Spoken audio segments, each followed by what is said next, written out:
So now let me say I really started seriously playing. I'm going to take these glasses off so you can see these are my real eyes. I was born this way. So I actually started getting a half-size guitar that was bought for me by my aunt when I was 10 years old. Half-size? Half-size guitar, because my little fingers at 10 years old for a child would not be able to play the notes. Just like I said earlier that the ukulele was, had to be very small for a 4-year-old's hands.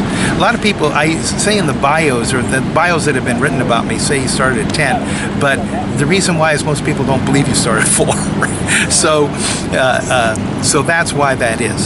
So what happened at 10? Started listening to music. I think all musicians really basically hear first and then learn how to read music later.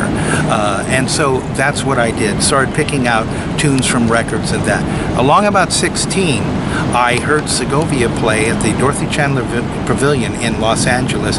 Changed my life because I said, wow, I can't even believe he's doing that with his fingers, let alone the beautiful music that's coming out of there. And so that kind of started me on my journey to get, shall we say, I aspired to be that. So the question is, what happens when people go see a concert? Some people see the concert, enjoy it. Other people's become it. Or a movie. Jonathan, we heard you saw Segovia, but how did the passion of the music hit you, and what did you do? Boy, that's a passion? good question, and that in a way is a mystical question, because what is it? As I said earlier, it turned one person into wanting to become, and another person just enjoying it for its own sake. And I can tell you this, that when I was spoken directly to my heart from that music, it, I think, altered who I was. And so what happened in the ensuing years? Well, I, of course, had listened to all his albums, the albums of Julian Bring, the albums of Christopher Parkeny. And at that age, I actually was able to, this is the age of 16, I was able to get Christopher Parkeny's phone number, and I phoned him when I was 16 years old. Wow. Now, a lot of people say, how did you get that? My answer is, I don't even remember now. But when you really want to do something, when you have passion, when you know that there is somebody in your area that is superior, that you want to learn from, that you want to elevate yourself, you'll find a way. And so where there's a will, there's a way. So what did I do? I phoned him, and he told me, well, I can't take private students right now, Jonathan, because I'm touring, etc., and recording a contract with Capitol. So I was directed to other sources, which really, I think, in the end, even though I'm going to tell you other artists I studied with, that I think in the end a real artist just teaches himself. And so who did I study with? Well, then let's say about at the age of 20, after I developed and been playing many Bach transcriptions, many of the standard repertoire, and that teaching myself, having a few local teachers which gave me a few hints but figured out a lot, I was able to be introduced to Pepe Romero, who accepted me as a private student at his home for 5 years. Yeah, fascinating beginning, but when was your first public appearance, paid or unpaid?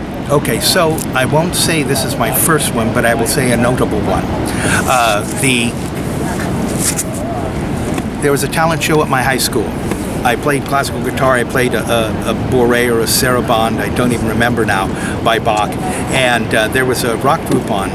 And the rock group won first place, I won second. And the rock group came back and said to me, you should have won first place.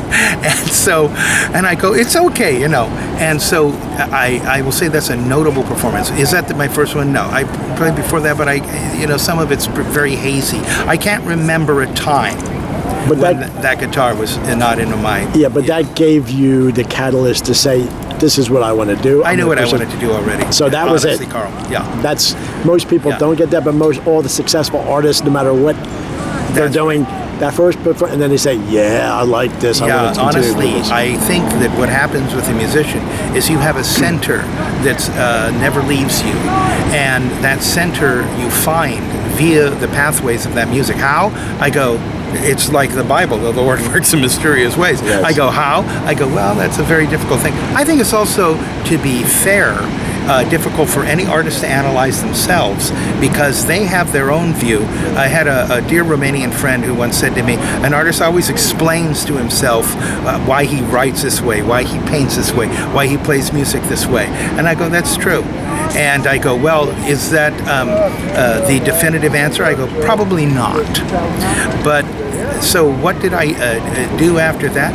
I studied my rear end off and went to junior college at Cypress College, studied music seriously, studied, I can say that one of the most, shall we say, influential pieces was Le Sacre du Printemps by Stravinsky, The Rite of Spring, because I realized that the basis of much of the rock music comes from these rhythms, and I won't say necessarily the harmonies because it's too discordant. On the other hand, that was how I got into arranging and composition, and started writing and studying privately at Chapman College a little later with Dr. Savant, private lessons of composition and arrangement.